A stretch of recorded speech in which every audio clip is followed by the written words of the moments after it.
કેન્દ્ર સરકાર દ્વારા અગ્નિપથ યોજનાની જાહેરાત કરાઈ ત્યારથી ઘણા રાજ્યોમાં તેનો વિરોધ કરાઈ રહ્યો છે। ગુજરાતમાં કોંગ્રેસે પત્રકાર પરિષદને સંબોધીને યોજના સામે પોતાનો વિરોધ વ્યક્ત કર્યો હતો।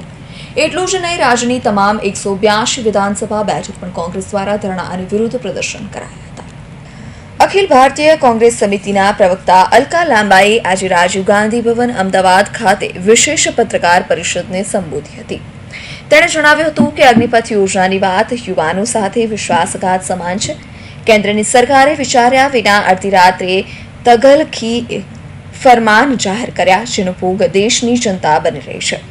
કૃષિ કાયદા, નોટબંધી, જીએસટી, લોકડાઉન અને જમીન અધિગ્રહણ જેવા ફરમાનનો ભોગ બનતા જનતા બની રહી છે અને હવે સરકાર અગ્નિપથ યોજના દેશના યુવાન પર થોપી રહી છે। વધુમાં કહ્યું, પ્રિયંકા ગાંધીએ સંરક્ષણ મંત્રીને પત્ર લખી સેનામાં ભરતી અંગે માંગ કરી હતી। 3 વર્ષ થયા હોવા છતાં કોઈ કાયમી ભરતી થઈ નથી। સરકાર હવે અગ્નિપથ યોજનાના નામે ભરતીને હંગામી બનાવી કોન્ટ્રાક્ટર પર લઈ જઈ રહી છે। ભારતીય સેનામાં 2,55,000 પદ માટે પરીક્ષા અને ફિઝિકલ ટેસ્ટ થઈ ગયા છે, જે ભરતીના સ્થાને હવે અગ્નિપથના આધારે સરકાર ભરતી કરવા જઈ રહી છે। કોંગ્રેસ પક્ષના રાષ્ટ્રીય અધ્યક્ષના સોનિયા ગાંધી જ્યારે હોસ્પિટલમાં હતા ત્યારે તેણે પત્ર લખી યુવાને શાંતિ રાખવા અપીલ કરી। કોંગ્રેસ પક્ષ કોન્ટ્રાક્ટના આધારે સેનામાં ભરતીનો વિરોધ કરે છે, તાત્કાલિક કાયમી भर्ती કરવા માંગ કરે છે।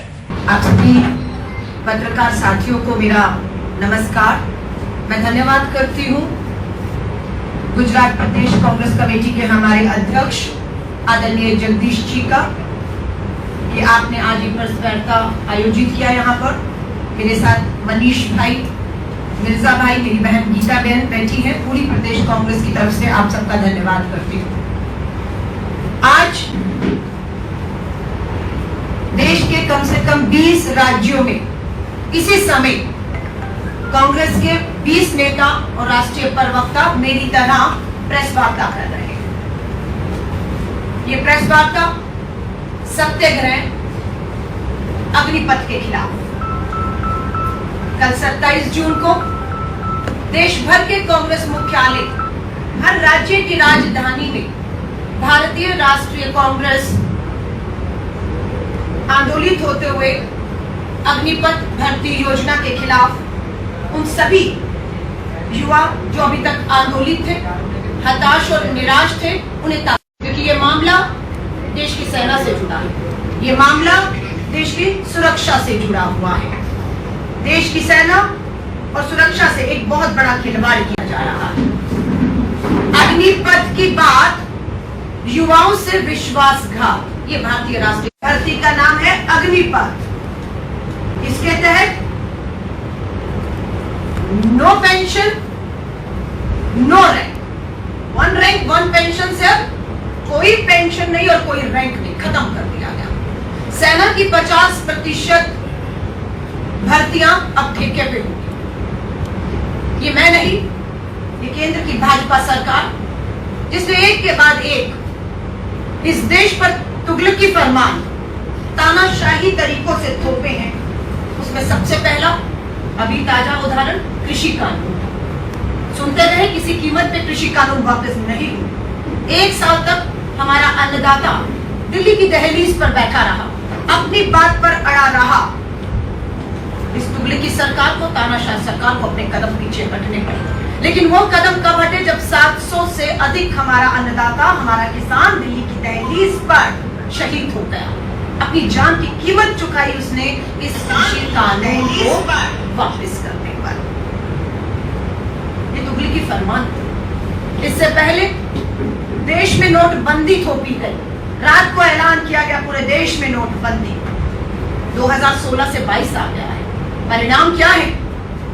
या खुद गवाह है इसके। कितना काला धन आया, कितने नकली नोट बंद हो गए, कितना आतंकवाद, नक्सलवाद खत्म हो गया, कितना उस अर्थव्यवस्था में फायदा हुआ और कितने 15 लाख जेब में आए। फिर फरमान जारी किया, रात रात बिना सोचे समझे, बिना तैयारी के तालेबंदी थोप दी।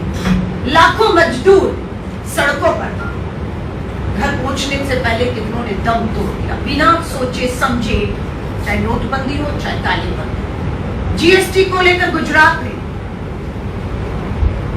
व्यापारियों ने खूब विरोध किया। 1 नेशन 1 टैक्स, एक देश एक कर, लेकिन ऐसा हो रहा है क्या? एक नेशन अनेकों टैक्स, व्यापारी परेशान है। ये वो तुगली की फरमान थे जिसे एक के बाद एक थोपा गया। उसमें मैंने आपको बताया अब अग्निपथ भी, इससे पहले भूमि अधिग्रहण भी नहीं भूलना चाहिए। भट्टा पर सोन में, नोएडा में श्री राहुल गांधी जी ने आंदोलन किया। भूमि अधिग्रहण कानून जो सरकार लाई थी उसमें भी उन्हें अपने कदम पीछे खींचने पड़े। तो भूमि अधिग्रहण हो, नोटबंदी हो, जीएसटी हो, तालेबंदी हो, कृषि कानून हो, और अब अग्निपथ भर्ती योजना ठेके पर, इसका हम कड़ा विरोध करते हैं। मैं सिलसिलेवार आपको पत्र दिखा देना चाहती हूँ, आप चाहें तो इसकी कॉपी आपको उपलब्ध करा दी जाएगी। 28 मार्च 2022 कांग्रेस नेता प्रियंका गांधी वाड्रा जी देश के रक्षा मंत्री को पत्र लिखती है। पत्र लिखकर वो गंभीरता को बताती है कि उत्तर प्रदेश का युवा जिन्होंने परीक्षाएं दे दी है, बस परिणाम का वेट कर रहे हैं कि परिणाम निकलेंगे और उनकी पक्की भर्ती सेनाओं में हो जाएगी।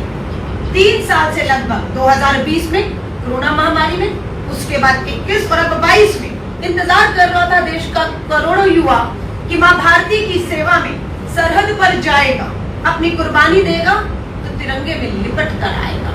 ये सपना देख रहा था देश के करोड़ों युवा।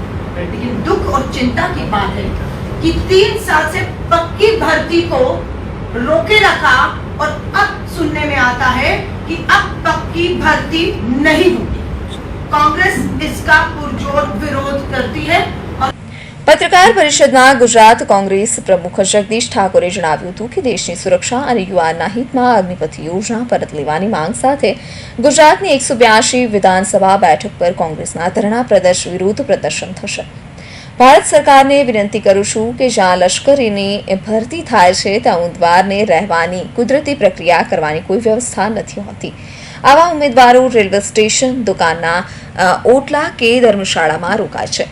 ગુજરાતના યુવાનોને કુપોષિત ભાજપ સરકાર કરી રહી છે। ભાજપના નેતાઓ પાછળ કરોડો રૂપિયાના તાઇફાના બદલે સેના પર ખર્ચ કર્યા હોત તો આજે દેશની સરહદ સુરક્ષિત હોત। Bureau report, NTV news.